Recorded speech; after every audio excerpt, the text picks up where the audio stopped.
As we start preparing for Thanksgiving, the annual Raul Jimenez Thanksgiving dinner is looking for volunteers. It feeds tens of thousands of people every year. VIA is offering free bus rides to the event, which will be at the Henry B. Gonzalez Convention Center on Thanksgiving Day. So if you want to sign up to be a volunteer, go to RaulJimenezDinner.com. And today you have an opportunity to watch and enjoy this beautiful weather. Free admission to Texas State Parks in celebration of Texas State Parks Day. The free entry is for today only. And Sarah Costa, you are a pretty savvy vet when it comes to our state parks. I love Lost Maples State Park. That was the picture you saw. That's one of their main ponds from their main hikes out there. And it's beautiful. Reservations aren't required, but they are highly recommended since parks can get pretty busy and they can reach capacity. And if they do reach capacity, they say, sorry, we can't let you in today. And you drove all the way out there. So make sure you call ahead or just go online and make those reservations. And also we have Garner State Park and Guadalupe State River Park in our area as well. I have the broken chair. I apologize for the It's okay. Yeah, Mike was making a racket. Hurricane Mike just coming through the newsroom. Come in here once in a blue moon, make all this noise and It's everything always a like that. pleasure to have you, though. You're very kind. I'm liking because you haven't done this before. The no shave. Yes, he has. I'm just going to say this. I've done this every year. I've won 2 years. And it hurts that in our sense of camaraderie and Team KSAT, you have kicked me to the curb. Not only have I done this, but I've won twice. Yeah. So if I haven't done this, but for everyone who doesn't know, we are doing No Shave November. And so you should donate to either of our teams.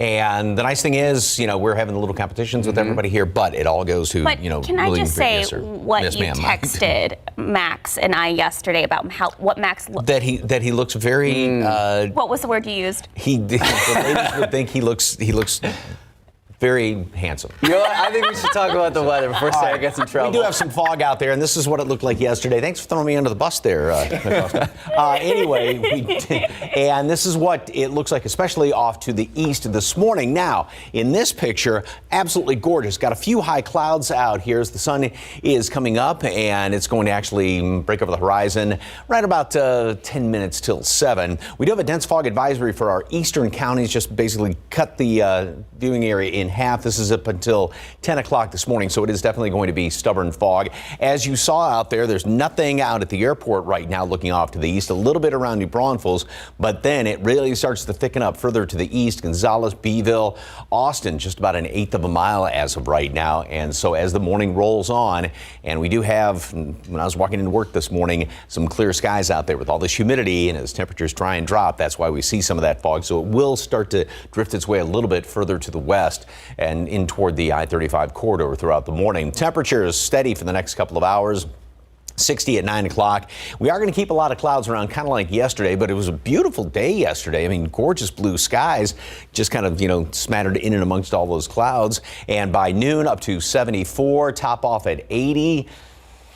About 5 degrees above normal. Satellite picture right now. Here's some of those clouds that have been working their way on in here from the south and west, and that's going to continue to be the situation. So we're going to keep a lot of clouds around, with some sunshine thrown in. That's going to be the situation not only today, but also the next few days. Also, obviously, a lot going on up there to the north, but take note, all of this is working its way straight west to east. That's the zonal pattern that we're stuck in, and that's going to be the situation through the rest of most of the week. But then Thursday, we've got a front moving on through, and that's going to bring about some changes. So today, some patchy fog, then we'll have call it mostly cloudy skies, some sunshine thrown in. Pretty much take that, cut and paste tomorrow. So allow yourself a little extra time to head to work and school tomorrow because we'll have some patches of fog again. Again, hovering low 80s, 5 degrees on average above normal. Thursday, the front starts to work through. Do have a chance for some rain, which is some very good news with that. And that's going to be overnight into Friday. Primarily first portion of the day on Friday, then just the scattered variety. Temperatures are going to be definitely lower. Now, this is not going to be as strong as the front that moved through last week, but still, upper 50s as opposed to mid 80s. That's pretty nice. So nice weekend shaping up and some rain thrown in there as well. Looks beautiful. I don't even mind the warmer temps during the week, like the low 80s. compared to like anything. I think we've gone through so much trauma from the summer. Well, yeah, I Yeah, agree. well, we had 107. 84 is perfect. Yeah, it's like the new 75. You know, and what's funny is, too, this last front, the anticipation for it, and in the almost 30 years I've been here, I don't think I've ever seen that much anticipation for a front because, like you said, we suffered so much this summer. So Well, thank you, Mike. you're most welcome. And always a pleasure having you on Sunday. Aw, Nice being thrown in the bus. it's all right. Time now, 6:17, 57 degrees. Okay, go Spurs, go! Go Spurs, go. They're back in action today. Up next, how the Silver and Black already reaping the benefits of just 19-year-old Victor Wembanyama. Good morning, welcome back, and go Spurs, go. So they won 2 road games over the course of 3 days in Phoenix. Now the team home, awaiting the arrival of Toronto. So the Raptors 0-2 on the road so far, but they have won 5 straight games against the Spurs dating back to 2020. 5 games into the season, Silver and Black already reaping the benefits of 19-year-old sensation Victor Wembanyama. Remember, I'm sure you do, because he just dropped 38 points on the Suns, theoretically one of the better teams in the league, this past Thursday. He knows how to move on to the next play. I think that's some things with young players, they get a little timid, but you can tell with him he's so calm, moves on to the next play very well, and yeah, you see him watching film right now. He's just that kind of guy. It was good just to watch, man. As a basketball fan, just to see that, and him being on my team, that was dope. Him it just seems so effortless, if that makes sense. Like just him getting to his spots. I feel like every time he shoot the ball, he don't see nobody. He just see the rim. It's dope. It's dope watching it. So NBA fans around the world, of course, around San Antonio, agree it is dope watching that. Spurs and Raptors tip off at Frost Bank Center today at 2:30. Speaking of our local teams, UTSA football team using its rush attack, breaking the program's streak of losses in Denton that dated back to 2013, a 37-29 victory over UNT North Texas yesterday. If you ask the team, they weren't concerned about that winless streak, but I'm sure they're pleased to have the monkey off their back, and more importantly, the Roadrunners have become bowl eligible. UTSA now winning 5 straight games, and the Roadrunners sitting atop the AAC. Remember, new conference. And they have a beautiful 6-3 record. Next up, team hosting Rice on November 11th at 6:30. All right, another local football team, UIW, hosting Nicholls State for its regular season home finale. Zach Calzada, yes, the former Texas A&M quarterback, back starting for the Cardinals after missing the last 2 games with an injury. Nice toss that set up a UIW field goal. Now, the Cardinals led 10-0 after 1, but spent the rest of the game playing catch-up. Nicholls State went on to upset UIW 45-32. And it was their homecoming game yesterday. I know. Oh, well.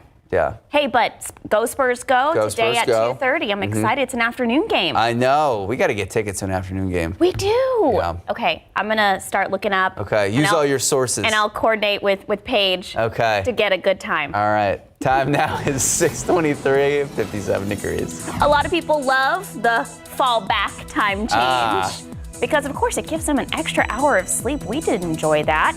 So up next, why it can also create a state of confusion called, yes, there's a name for it, sundowning. Good morning, welcome back. And hey, probably a little more cheery this morning because you get an extra hour of sleep. Daylight saving, no S, time is over for now, but the time change actually can be challenging for some people. Especially for those who have Alzheimer's disease or dementia. Here's CNN's Mandy Gaither with how to help symptoms of sundowning.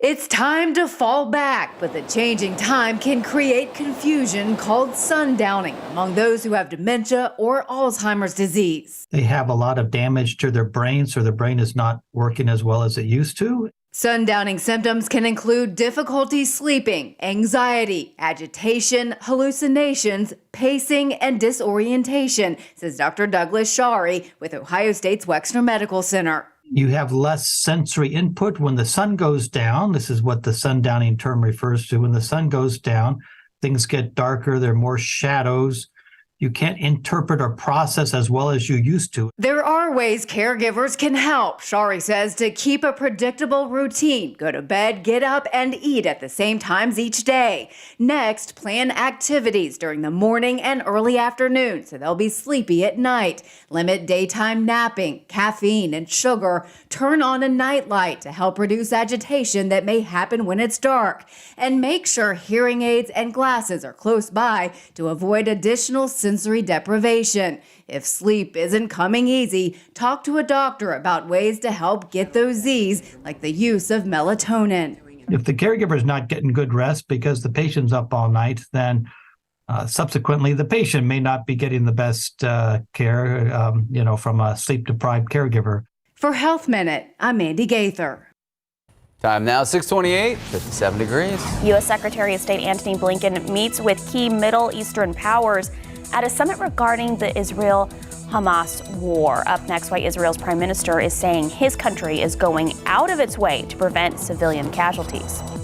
Plus, why some San Antonio airmen were served an early Thanksgiving meal by the mayor. We're going to explain in just a few moments. Good morning and welcome back. Happy Sunday. It is 6:32 this morning. Sarah Spivey is not here. She was actually emceeing a special event yesterday. I think it was Aid the Silent. Yeah, and Yes. she was their keynote speaker. I need to text her. I know she had family coming in. It was a big day. It was for her. a big day, and I know Congratulations, Sarah. a lot of friends of the show were there. They were texting me saying Sarah did amazingly. Not surprisingly, she had to make a big speech, and she did so well. But in her absence, we are honored with Mike Osterhage.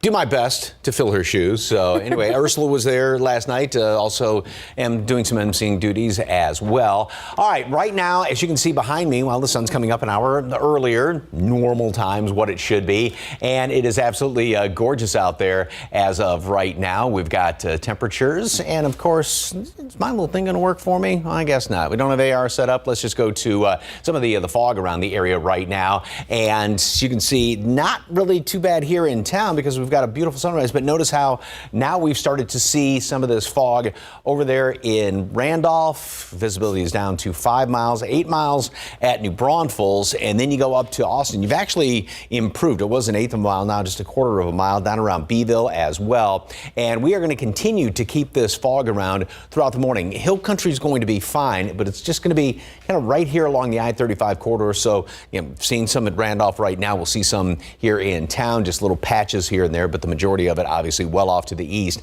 And that's where the dense fog advisory is up until 10 o'clock this morning. Pretty much just cut the area in half east of there. Does not include New Braunfels, does include San Marcos, as well as going up toward Austin. And then all of our eastern counties heading off to the, it does include New Braunfels, Guadalupe County, beg your pardon. Couldn't see my own map today. Morning fog, mostly cloudy, 80 later on today. So it's going to be a lot like yesterday. Patches of blue skies thrown in with some of the clouds here and there.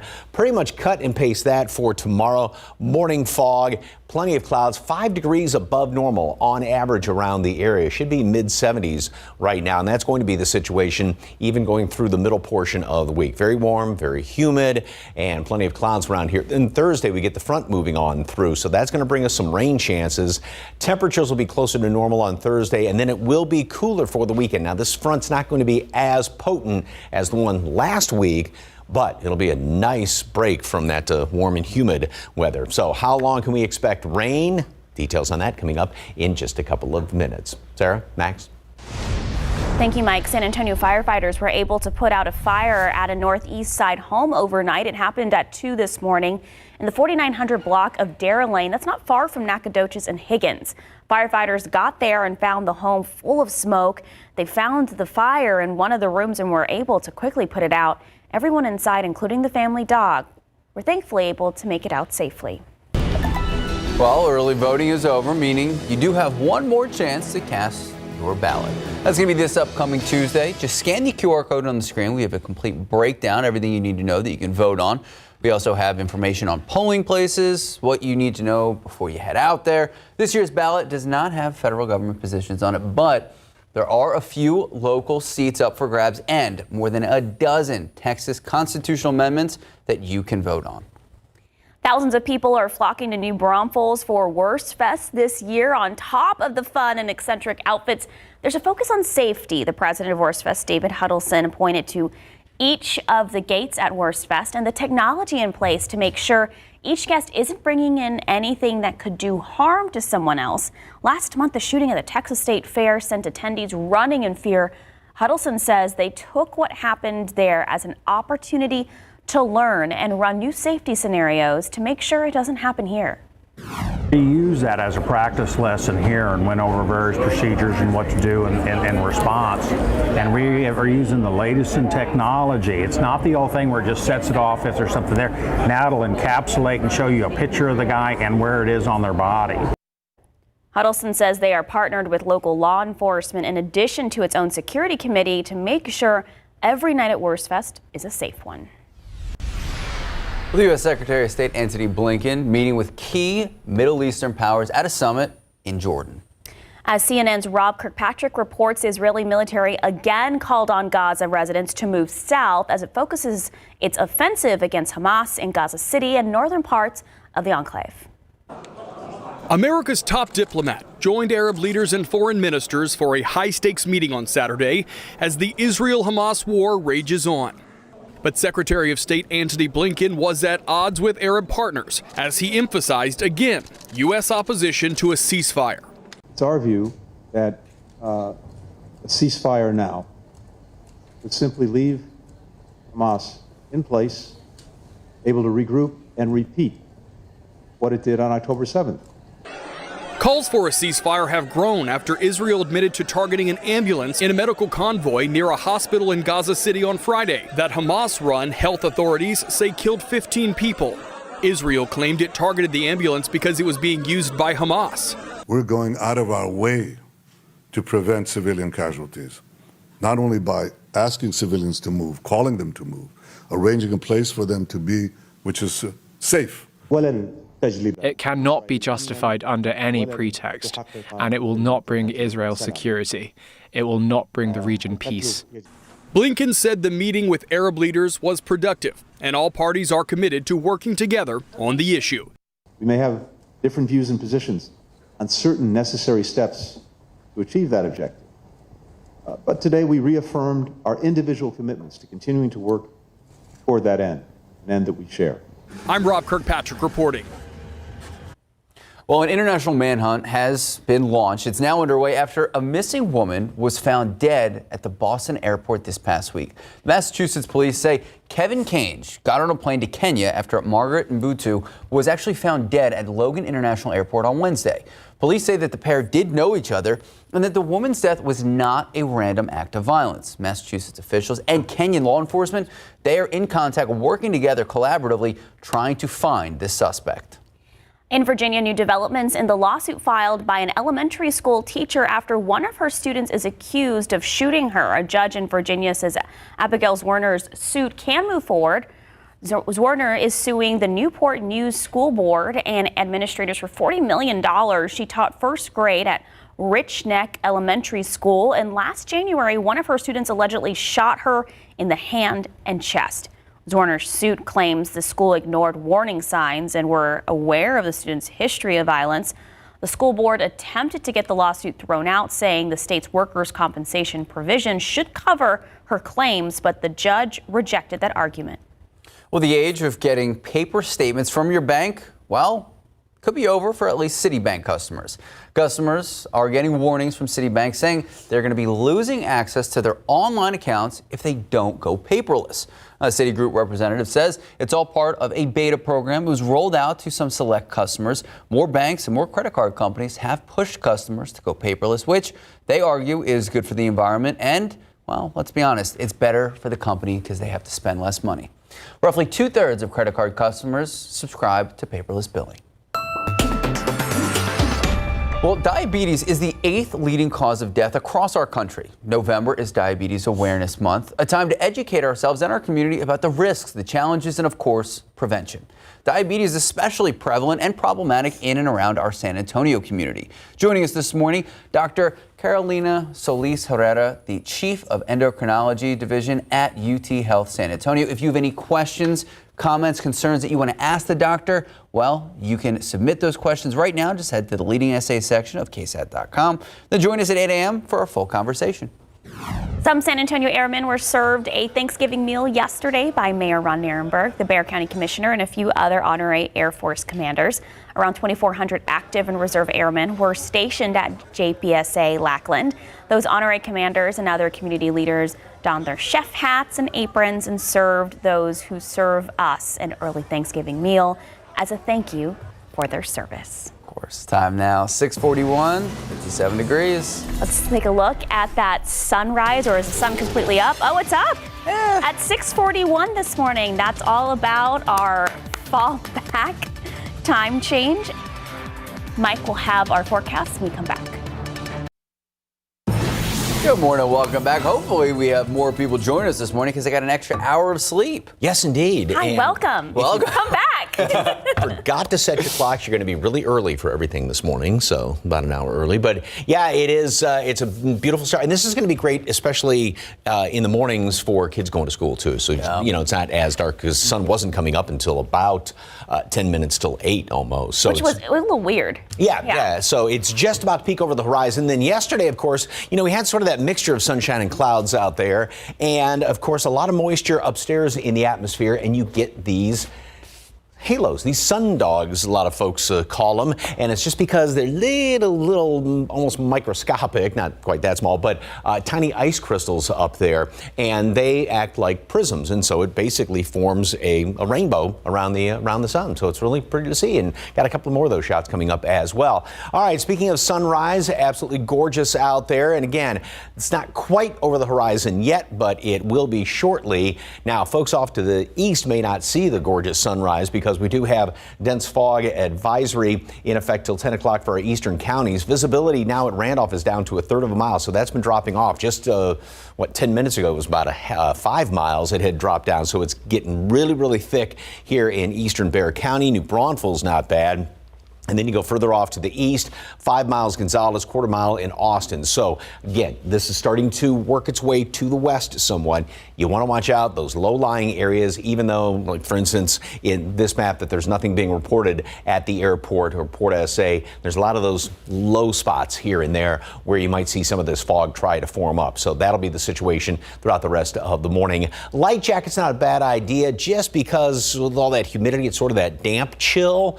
And that's what actually conducts the heat away from your body. That's why it does feel cooler on a morning like this than if we didn't hardly have any humidity out there. We're going to keep, call it a mixture of sunshine and clouds today, sort of like yesterday, where there were plenty of clouds, but a lot of blue skies peeking on through. So that'll be kind of what it looks like today, mid-70s at noon. So already basically at the normal high temperature at noon, and then we're going to be finishing up on average 5 degrees above normal. All right, here's what's going on. We're staying on the mild side because the jet stream, the sort of dividing line of the cold air and the warm air and where all the storms travel and everything, that's way up there to the north of us. And this is called a zonal pattern. So that keeps status quo around here. So tomorrow's going to be identical to today. As far as the middle portion of the week, it's still going to be very mild around here. We've got this nice southwesterly flow. Then we get into Thursday. Notice how this starts to edge its way a little further to the south, and there is going to be a surface front associated with this, and this is going to pull down some cooler air. And then also notice these little wind lines racing by here. That's some activity upstairs in the atmosphere, so that's going to help with some of the showers around here. So we'll have right now it looks like a pretty decent chance for rain Thursday night, early on Friday, then sort of just the scattered variety. And even though these upper level wind lines aren't dropping straight down out of Canada, which would really give us a good blast of cold air, it is at least further south, so we are going to have some cooler temperatures for Friday, later Thursday, Friday, Saturday, most of Sunday. Get a little bit of a kind of a ridge building back in here to start off then next week. So hopefully that next trough gives us more cooler air around here. That's kind of a wait and see situation. But as of right now, pretty much status quo each and every day. It actually gets warmer by Wednesday. We will have more patchy fog around here tomorrow morning. So think about that as you're making your plans to get back to the work week and the school week tomorrow. 81 on Tuesday, 84 Wednesday. And again, there's going to be enough humidity around here with those low temperatures hanging around in the mid and upper 60s. Then the front comes through on Thursday. It will touch off a few showers around here. Better chances of rain later in the afternoon, overnight, early Friday. And look at that. Won't even break 60. Sun goes down 5:45 approximately, 5:30 by that time. Rainy conditions. I'm excited about that. I know you're all about cozy season. Yep. Mr. Hallmark movie. Hallmark movies. Himself. Got loaded up. Yep. Ready to go. When do you put up the Christmas decorations officially? Before Thanksgiving or after Thanksgiving? It used to be the Friday after Thanksgiving. That was my day to do it, and just don't brush myself, so it's been kind of backing up a little bit more. So Tomorrow. I just want to make it. Well, it's funny. My wife's out of town. She was talking to a friend of hers last week. She goes, "What are the odds he's going to have all the Christmas up by the time I get back?" So I don't. Yeah. You're behaving. She's like, "That's okay." Okay. Good. It gets us in the holiday spirit early. Yeah. Got to pull out the lights to make sure they work, though. They worked when I put them away. There's gremlins in the basement. There's always gremlins. Thank you, Mike. Thank you, Mike. Time now just about 6:50, 57 degrees. Take a look outside the road. Sun's up because of daylight saving time. 6:50, 57 degrees this morning. Not a lot of traffic. Maybe everyone's sleeping in. We'll be right back. Well, we're past Halloween. That means Thanksgiving just around the corner. A new economic forecast now revealing how much your turkey dinner could cost you. Oh, I'm terrified. CNN's Cole Higgins explains why the star of the holiday meal could gobble up more of your money. This year's Thanksgiving dinner is serving up some dramatic shifts when it comes to cost. Wholesale prices for turkey fell 29% in October compared to a year ago. That's according to Wells Fargo's new Thanksgiving report. The forecast is welcome news for turkey farmers and marks a major shift from last year when a wave of avian flu took out birds, leaving some farms struggling to keep up with demand, which led to higher store prices.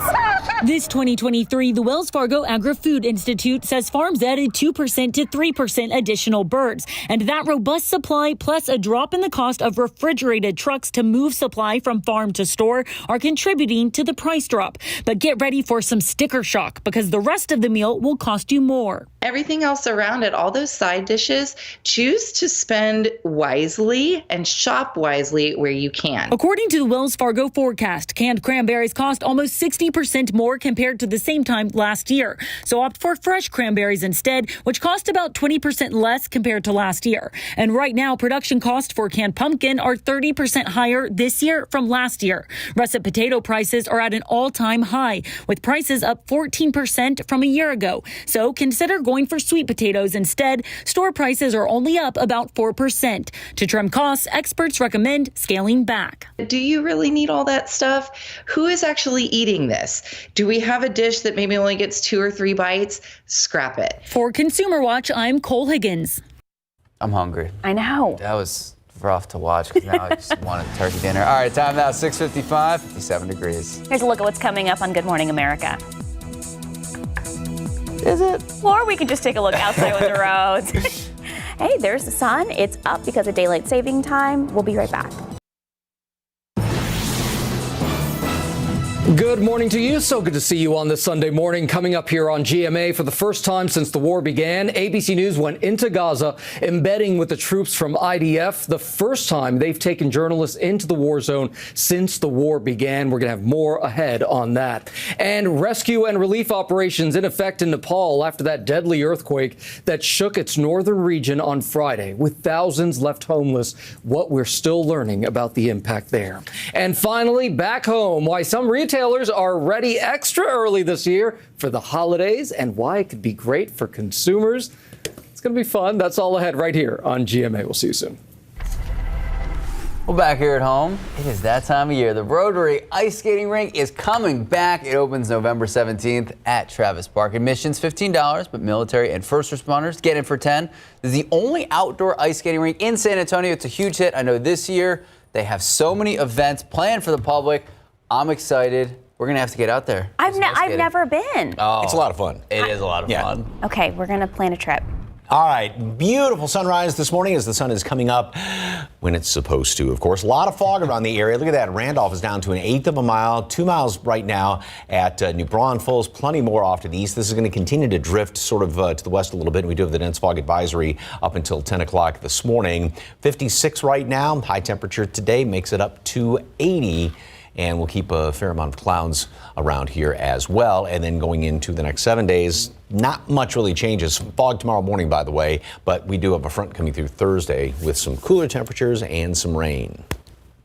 Awesome. Well, thanks, Mike. Thank you, Mike. Always a pleasure to have you. I will see you in an hour. Thank you so much for joining us. We're going to take an hour-long break for Good Morning America. We'll see you back here.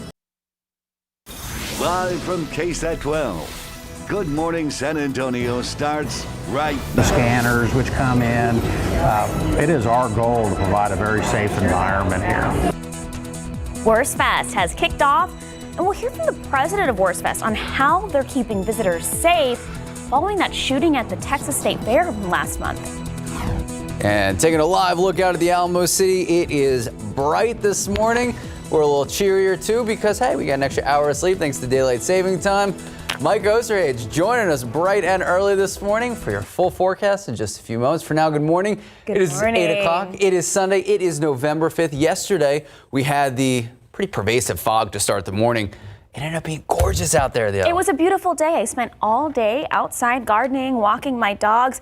Mike, is this afternoon going to shape up to be the same? Yeah, basically, and we're starting off the same now. We don't have as much fog here in town right now, but there's plenty of very thick fog out there right now. And yes, it is only 8 o'clock right now, thanks to the end of daylight saving time, back to standard time. 60 degrees right now, and we have warmed up considerably just in the past hour or so. We were hovering right around mid-50s here at the airport. 80 high temperature today, and yes, it's going to be sort of a mixture of sunshine and clouds, some humidity hanging out there.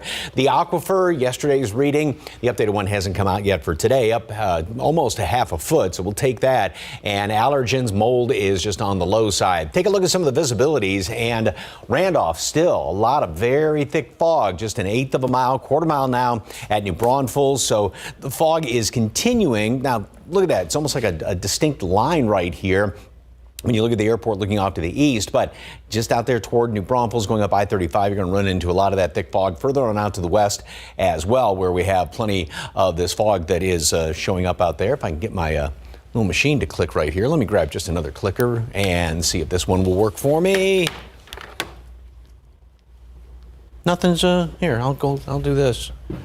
Do it the old-fashioned way. All right, there's visibilities out there to the east of us, LaGrange quarter mile, Austin quarter mile, and throughout the rest of the morning, fog is going to be sticking around for the next bit, so we're going to have to keep an eye on that. As a matter of fact, we do have a dense fog advisory for our eastern counties up until 10 o'clock this morning, so it is still going to be hanging around for at least the next couple of hours or so around here. Again, 60 here in town, and then we've got some low 50s heading toward the hill country. So here's what it looks like. Morning fog, otherwise mostly cloudy skies. Some sunshine thrown on in there, here and there. And we've got a temperature up to 80 for a high. And then later on this afternoon, morning fog, plenty of clouds, still averaging 5 degrees above normal across the board. Very warm and humid the midweek. And that's going to be up until Wednesday, because Thursday the front moves through here. We'll bring a chance of rain with it. Right now it's looking like a decent chance of rain and then a cooler weekend. Sarah, Max. Thank you, Mike. Thousands of people are heading to New Braunfels for Wurstfest this year for 10 days of celebrating sausage and beer. And on top of the delicious food and German music, there's a focus on safety. The president of Wurstfest, David Huddleton, is making it a point to increase security measures after the shooting at the Texas State Fair last month. He says that what happened there, to use it as an opportunity to make sure it doesn't happen here. We use that as a practice lesson here and went over various procedures and what to do in response. And we are using the latest in technology. It's not the old thing where it just sets it off if there's something there. Now it'll encapsulate and show you a picture of the guy and where it is on their body. Huddleton says they are partnering with local law enforcement in addition to its own security committee to make sure every night at Wurstfest is a safe one. Well, early voting has wrapped up, so that means this Tuesday is your chance to cast your vote and make your voice heard. This year's ballot has no federal government positions on it, but there are a few local seats up for grabs, more than a dozen Texas constitutional amendments that you can vote on. Now you can scan the QR code on the screen for the complete ballot breakdown and find more information on the polling locations near you. Again, Tuesday, the only day left to cast your votes if you didn't do so early. Also this Tuesday, the 30-day special session here in Texas is set to wrap up, and tensions between Republicans are high, leaving little time to take up school choice legislation. So an optimist might say negotiations move forward, but we simply ran out of time. A pessimist would say, if anything, the animosity among the negotiators has grown more acute, not less. In some of his strongest words against House Speaker Dade Phelan, Lieutenant Governor Dan Patrick writes that the Speaker has become nothing more than hot air. Speaker Phelan fired back, calling Patrick's comments a desperate bid to salvage what's left of his credibility on border security. In a tweet, Patrick says he would support having the next special session on February 5th, 30 days before primary elections. But Governor Greg Abbott says, quote, "We are on track to ensure there will not be another special session," end quote. Well, Texas Congresswoman Kay Granger is announcing she will not seek re-election. The 80-year-old Republican House Appropriations Chairwoman says she will serve out the remainder of her term. She was first elected to the U.S. House of Representatives in 1996, made history as the first Republican woman to represent Texas in the United States House. Also made history while in Congress. Granger, the first Republican woman to head the House Appropriations Committee and the first Republican woman to sit on the Defense Appropriations Subcommittee. Well, Schlitterbahn and Fiesta Texas will soon have the same owner. So Six Flags is merging with Schlitterbahn's parent company Cedar Fair.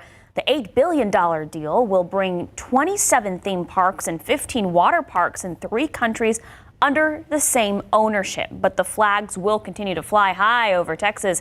A press release from Cedar Fair says Six Flags will not be changing its name. Well, look, diabetes is the 8th leading cause of death across our country. Obviously, it is pervasive, it is prevalent, and it is particularly dangerous in and around San Antonio. And it's why we're talking about it today, because this month, it is Diabetes Awareness Month. I know we've had some technical difficulties. We're going to see if this works. So joining us in today's Leading SA segment is Dr. Carolina Solis Herrera with UT Health San Antonio Diabetes. It's the 8th leading cause of death in the United States. Good morning, Dr. Solis Herrera. Thank you so much for joining us. Hi, good morning, guys. Thank you for having me. So before we really dive into the specifics about prevention and everything of that nature, how problematic is diabetes in and around San Antonio? Diabetes is a world pandemic. Right now, it's really a healthcare emergency. In San Antonio, about 1 out of 6 people have diabetes, and unfortunately, 1 out of 5 people do not know they have it. The only important thing is to remember that type 2 diabetes is now not only a disease of the adult, it's also a disease that is affecting our adolescents and our children. And for that reason, it's really important that we know our risks and we also test to see if we have diabetes. So, Dr. Solis Herrera, according to the CDC, more than half of Hispanics, Latino adults are expected to develop type 2 diabetes in their lifetime. This has kind of been the narrative for, I want to say, almost 10 years now. But why are we still seeing that today? Why is there such a lack of education about, the seriousness that type 2 diabetes can have on someone's life? Type 2 diabetes is more frequently, unfortunately, in minorities, including the Hispanic population. And as we know, about 65% of our population are Hispanics. So those risk factors, being Hispanic or African American, Asian, etc., can increase your risk of diabetes. And then, of course, it's really important that we always keep bringing education regarding being active, having a healthy lifestyle, healthy foods. Those things will really help us decrease the prevalence of diabetes. But this is why awareness is so important. Oh, We love Leading SA because we actually get feedback from our members of our community. We did have someone write in asking a specific question, saying, what happens if they start to develop symptoms? Is it too late to stop? Absolutely not. So not only there is diabetes, there is also something called prediabetes, which is a condition that we consider to be the prequel of diabetes. And prediabetes is even more prevalent in our country. 1 out of 2 adults have prediabetes, which means an abnormal sugar. And about 75% of Americans are overweight or obese. So working with your weight, checking your sugar is the best way to be able to prevent it. So this is why it's important to go to your doctor, get checked, and there are questionnaires that you can fill where we can assess your risk and get you tested. You know, we hear a lot about type 2 diabetes. We don't really hear a lot about type 1 diabetes. My husband is a type 1 diabetic, so I know of the severeness that this disease can take on a household. But for people who don't know, so how are they different or the same? Well, thank you for that question, because that is not widely known. Diabetes in general is extremely prevalent. As we said, it's about 10% of the Americans, and in San Antonio is about 16%.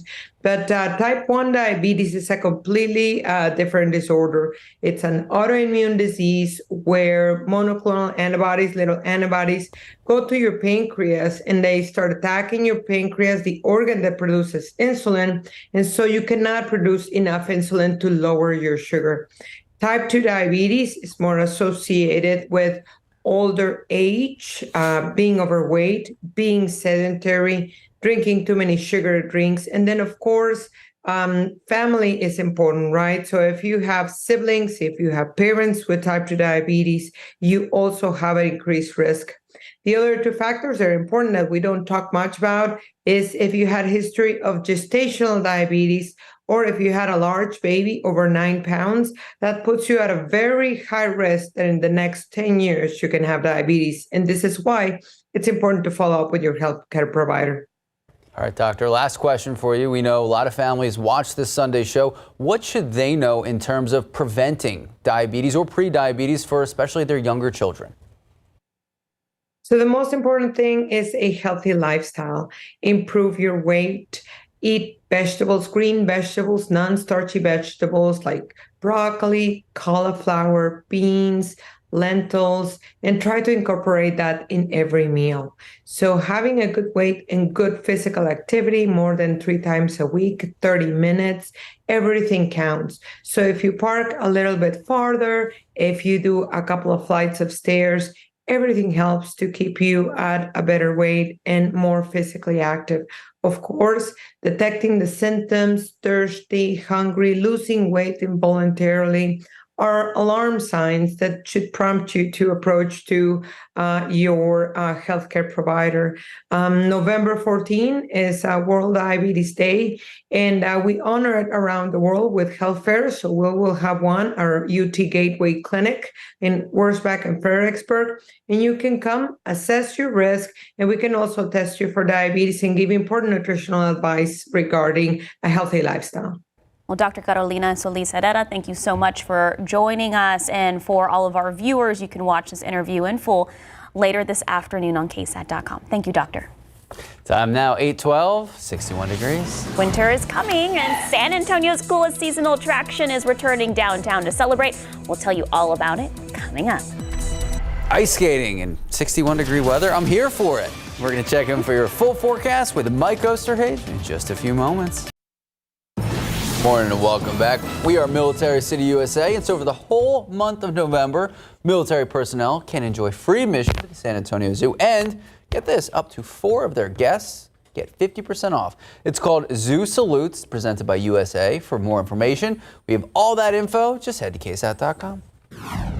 And the Rotary Ice Skating Rink, it's coming back. It opens on November 17th at Travis Park. That is not this Friday, but the next. Admission is $15, but military and first responders get in for $10.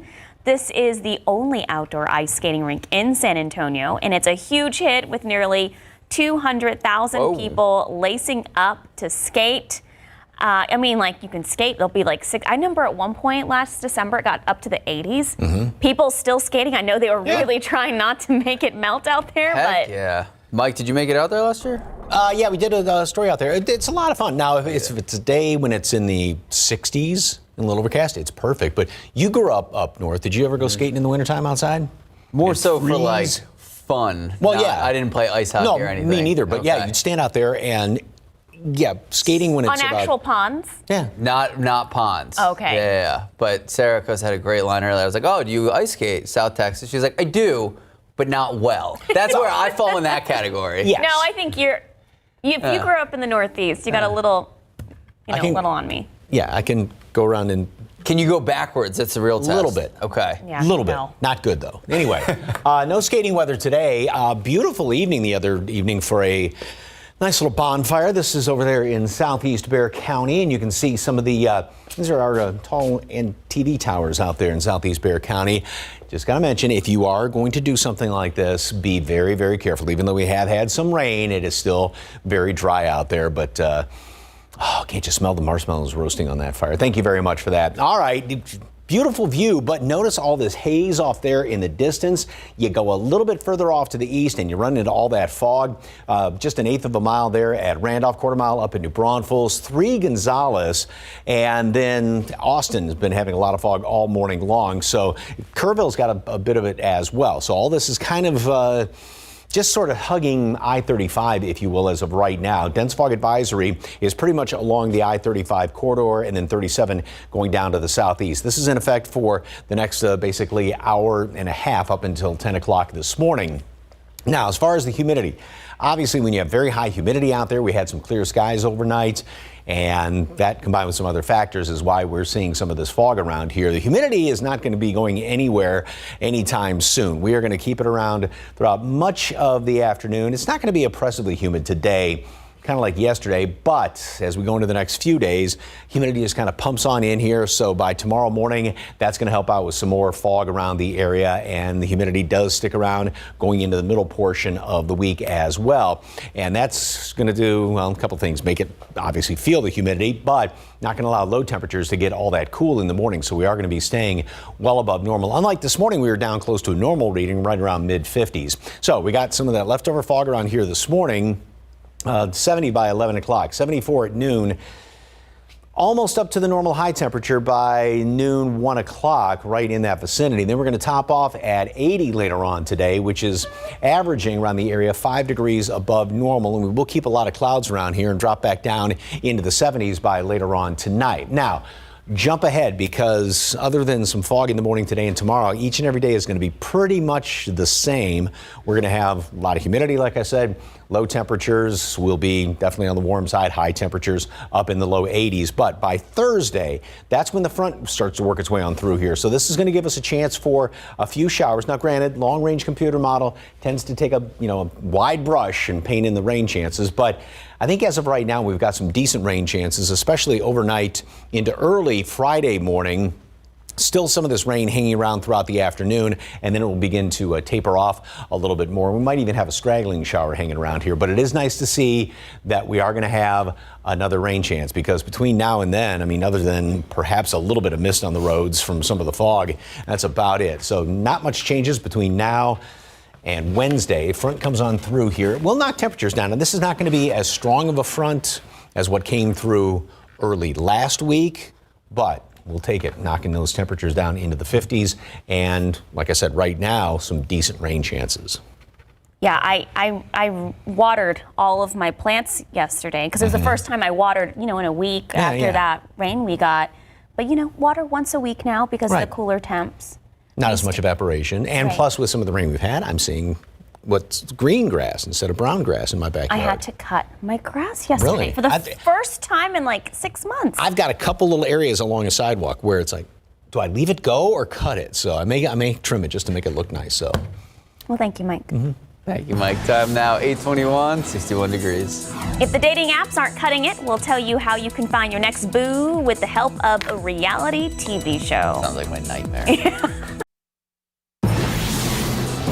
Listen up, all you single men and women. Oh, you can host this with that voice. Let's do it. And no, not that dating show. With the Lifetime Network, the reality TV show Married at First Sight is casting in the Austin area this month.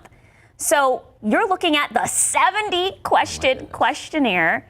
All applicants will have to fill out. That is a long questionnaire. And even though it's a reality show, this is Max.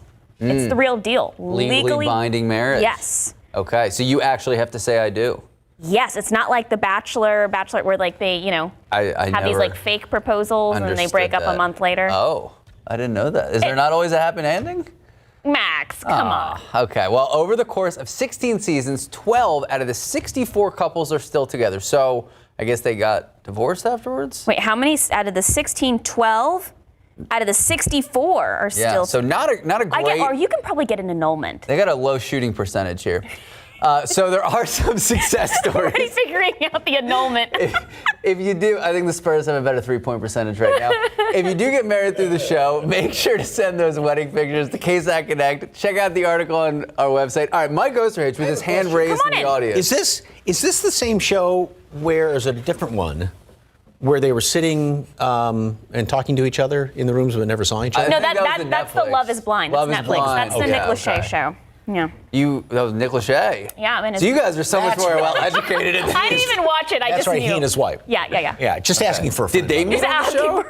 What? No. Did they meet? Oh, No, they met. That would have been a great story. Yeah, I watched the E! True Hollywood. Remember those E! True Hollywood stories? Oh my goodness. All right, we have things to talk about. That's not this. Time now, 8:27, 61 degrees. You know, he used to be married to Jessica Simpson. Too. Oh, yeah. I know. I read the book. I know. All right, coming up in the next half hour, we're talking all about things money, from the FTX verdict to the finance trends experts want you to know about for this month.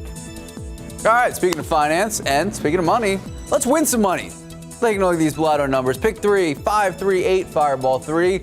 Daily 4, 8, 7, 8, 6, Fireball 5. Cash 5, 6, 15, 23, 26, 30. Texas Lotto 3, 7, 11, 23, 26, 36. Powerball 1, 28, 30, 34, 52. Powerball 6. Power Play 2. Good morning, happy Sunday. I'm Max Massey. I'm Sarah Costa. It's Sunday, November 5th. Thank you so much for waking up with us. We have a special guest this morning. We do, and I want to give a quick shout out to the men here at KSAT who are doing No Shave November. I always forget to mention this. Max, that's the reason Yep. he didn't just wake up late because of daylight saving time. It's not because he forgot to shave. Right, so through the month of November, we've done it the last few years. You let the beards grow out. We bring attention to cancer awareness. We try to raise as many funds as possible. Last year we raised more than $20,000. So hopefully with your help, step up, help out, donate as much as you can. Mike is throwing his hands in the air and yelling 30 at me right now. Yeah, 30,000. Yeah, our goal was 20, and people really, they donated it and opened up the pockets, so we got more than 30 grand last And year. it's a bit of a competition here at KSAT because I know Mike's won a couple of years. Max has won twice. That just keeps it Justin interesting. Horn has won. Yeah. So donate to your favorite. Wow. KSAT. And again, team gray hair. I will say it's not going so well so far. I know. So if you folks can donate, it would really help out. And again, goes to good causes, and also to raise awareness for men, and go to the doctor and get yourself checked out. So right now, 60 degrees out there at the airport, and the dew point, that bottom number.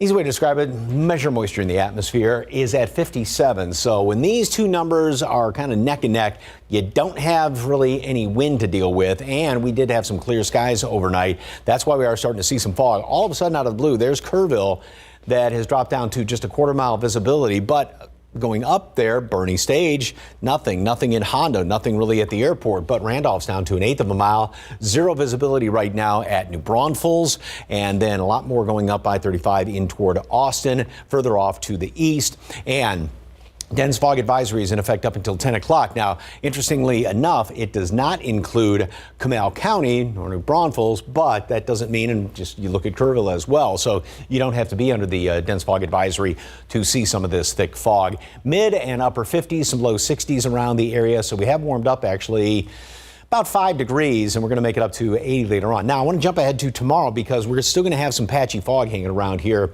tomorrow. That will be developing. So if you want to set your alarm, a couple of minutes early to get an early jump on that with some of that patchy fog, and then 81 in the afternoon. So tomorrow is going to be a lot like today is. We have the forecast on the rest of the week and talk about the front that's moving through late in the week coming up in just a couple of minutes. Sarah, Max?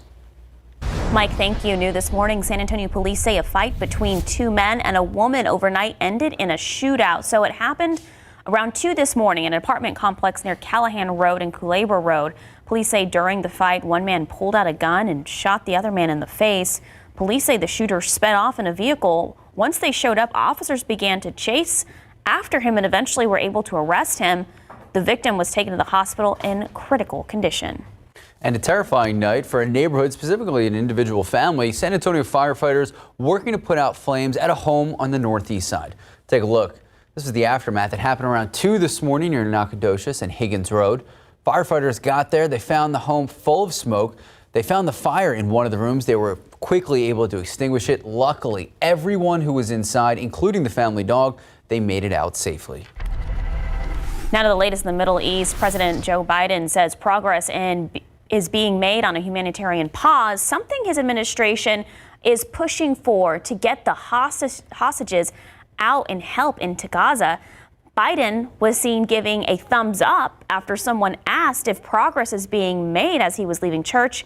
At a summit in Jordan yesterday, Secretary of State Antony Blinken reaffirmed U.S. support for temporary pauses and is continuing to reject the idea of a ceasefire, saying it would leave Hamas in place and able to regroup and strike Israel again. And the case against a former Pennsylvania nursing home worker, well, the case is growing. The nurse already charged in 2 different homicides. Now she's linked to more than a dozen deaths. Now, authorities say Heather Presti has confessed to attempting to kill 19 people at 5 different Pennsylvania care facilities as recently as this year. 17 of them dying, including 68-year-old Marianne Bauer. For 2 years, Bauer's family believes she died from respiratory failure while battling MS. But their attorney says investigators informed them Presti admitted to killing her with insulin. Bauer was not diabetic. The family now suing the facility where she received care. They have to relive the nightmare of re-mourning, re-grieving, and trying to deal with the circumstance knowing they placed their mom in a facility where someone killed her. Officials say her victims were ages 43 years old to 104 years old.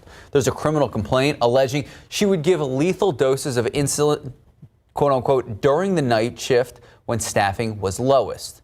She would give more insulin if the patient was surviving the first attempt. One of the 5 former Memphis police officers accused in the January death of Tyree Nichols is pleading guilty to federal charges. In this court appearance, Desmond Mills Jr. alone agreed to plead guilty to 2 of the federal charges he faced: obstruction of justice and use of excessive force. Nichols' family attorney says it's the first domino to fall in exchange for the plea. Mills will testify against the 4 other defendants. I'm hoping his conscience is telling him the right thing to do instead of his attorneys. Prosecutors will recommend simultaneous 15-year federal and state sentences. A judge will have the final say. Well, a lawsuit now moving forward involving a Virginia elementary school teacher after her 6-year-old student allegedly shot her in the hand and in the chest. The teacher, Abigail Zwerner, suing the Newport News School Board and their administrators. She's suing for $40 million. Now, her suit claims that the school ignored the warning signs of the student and that they were aware of the student's history of violence. The school board attempted to get the lawsuit thrown out, saying the state's workers' compensation provision should cover Zwerner's claims, but the judge rejected that argument. A New York jury is convicting FTX founder Sam Bankman-Fried of fraud charges. Jurors rejected his testimony that he didn't defraud thousands of customers worldwide who counted on him to safeguard the billions of dollars they deposited. He has been in jail since August when a judge said he tried to influence prospective trial witnesses. He was handed over to the United States in December while in the Bahamas. In your morning money news, ABC personal finance experts have 3 money tips that they think that you should be thinking about this month.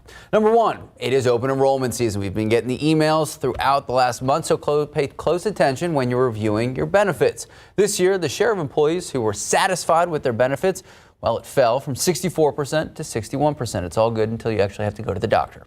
That's the lowest satisfaction rate in the last decade. 3 in 10 Gen Z workers say they regret the benefits decisions they made last open enrollment season.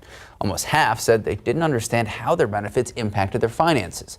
Number 2, nearly 10 million people previously insured through Medicaid have been disenrolled so far this year. If you were removed from the program but you still need those benefits, you have to reapply, and you can reapply for Medicaid by December 15th. Lastly, number 3, it's time to use the rest of your flexible spending account dollars. You can use an FSA to buy things like sunscreen, feminine products, over-the-counter medications, medical equipment, and so much more. If you're not quite sure how or where to spend that leftover money, check out FSAstore.com. And if you're already planning your Thanksgiving menu, you'll notice turkey prices are dropping, but side dishes, they are going up. Turkey prices dropped 30% this year, according to the 2023 Wells Fargo Thanksgiving report released this week. However, compared to last year, canned cranberries, which is the proper way to make your cranberries, yes, will cost 60% more this year. Canned pumpkin is up 30%, and green beans and potatoes, they're up 13%. What is going on with pumpkin? I don't know. It's a lot. I gotta put some of those in the KSAT garden. All right, for many Americans, their biggest stash of savings is the retirement plan. So when faced with a financial hardship, a lot of people, they have to dip into that account. But is that the best option? Here's ABC's Rena Roy with what you should consider. There are broadly 2 types of tax-advantaged retirement accounts available to American workers. An IRA is available to any working American with earned income. The other type of account is an employer-sponsored account. And your employer has to offer it for you to be able to access it. And that's a 401k. Bankrate analyst James Royal says that for both IRA and 401k accounts, when you withdraw money earlier than age 59 and a half, the U.S. government imposes a 10% penalty. There are a number of hardships that allow you to take money out of an IRA and avoid the 10% bonus penalty. Being flat broke, however, unfortunately, is not one of them.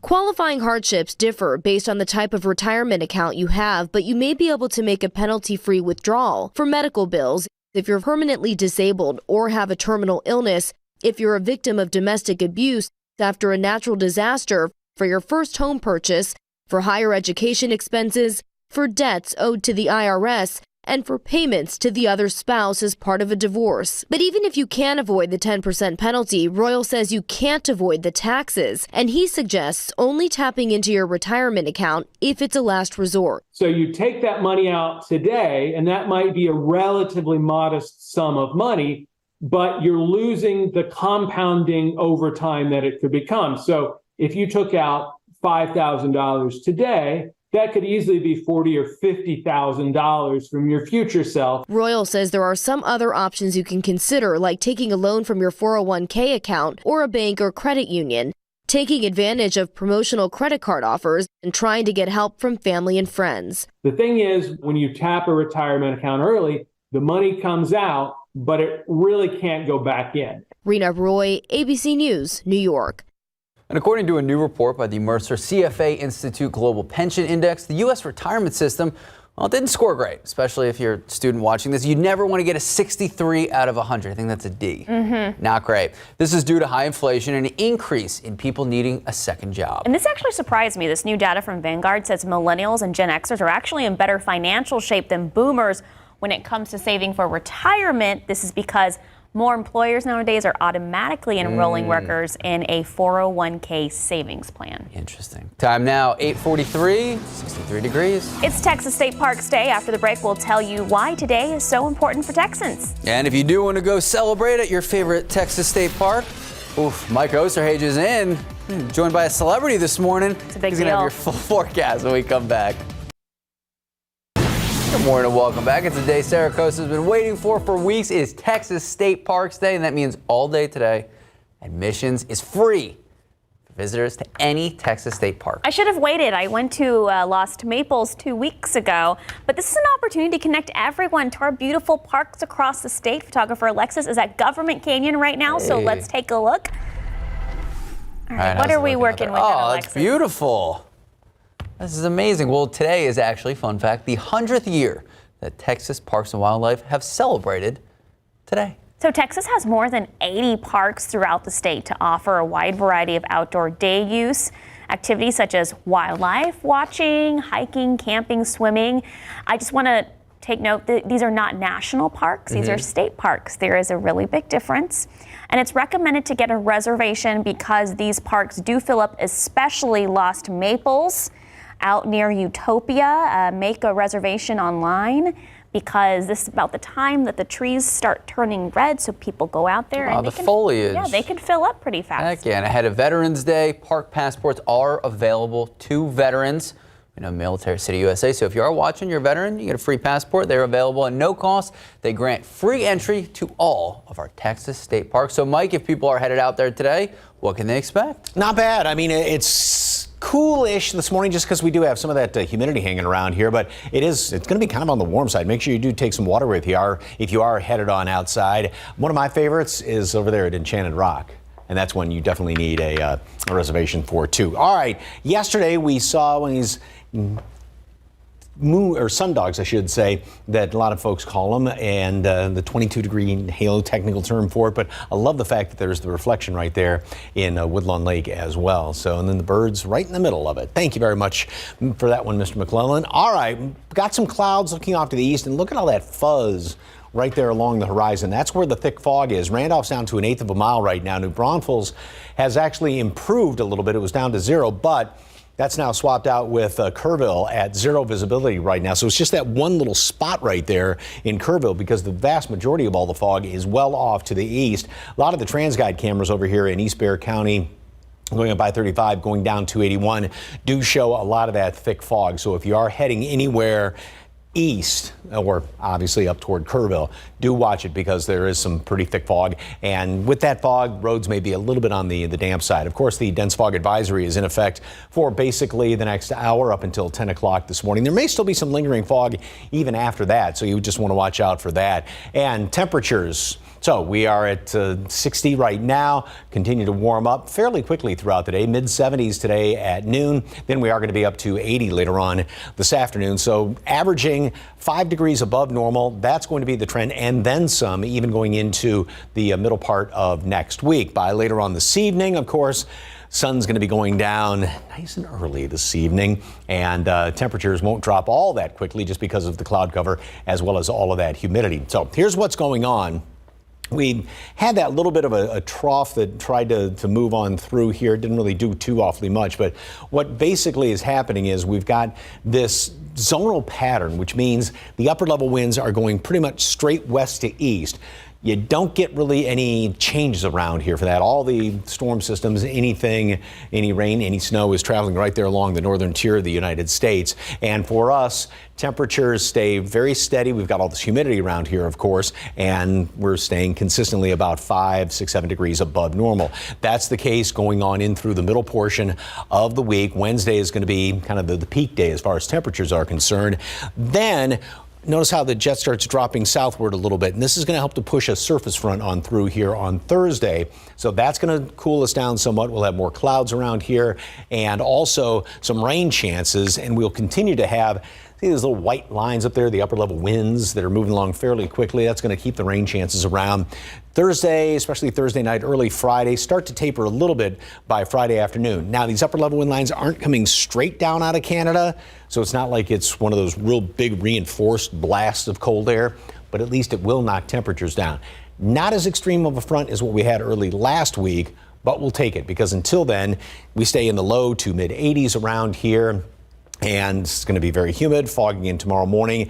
Then we have the front move through Thursday, and then temperatures will be dropping down once we get into Friday as well as Saturday. Sarah, Max. Thank you, Mike. Time now is 8:52, 63 degrees. Hey, we'll be right back. Hey, Mike, welcome back. Thank you very much. All right, do have some fog. Not bad view from this vantage point, but you get further off to the east and a lot of thick fog heading up toward Kerrville as well. 1/8 of a mile at Randolph, 1/4 mile at New Braunfels. Fog's going to be sticking around, dense fog advisory till 10 o'clock, basically the northeastern portion of our viewing area. We're already up to 65 right now. We, by the way, do have low amounts of all the allergens out there. And today we make it up in the low 80s again. Tomorrow we're going to be dealing with some fog in the morning as well, and then 80s in the afternoon. Mike, Thank you, Mike. Thank you. Always a pleasure to be with you. Thank you. Have a great rest of your Sunday. Have a good Sunday.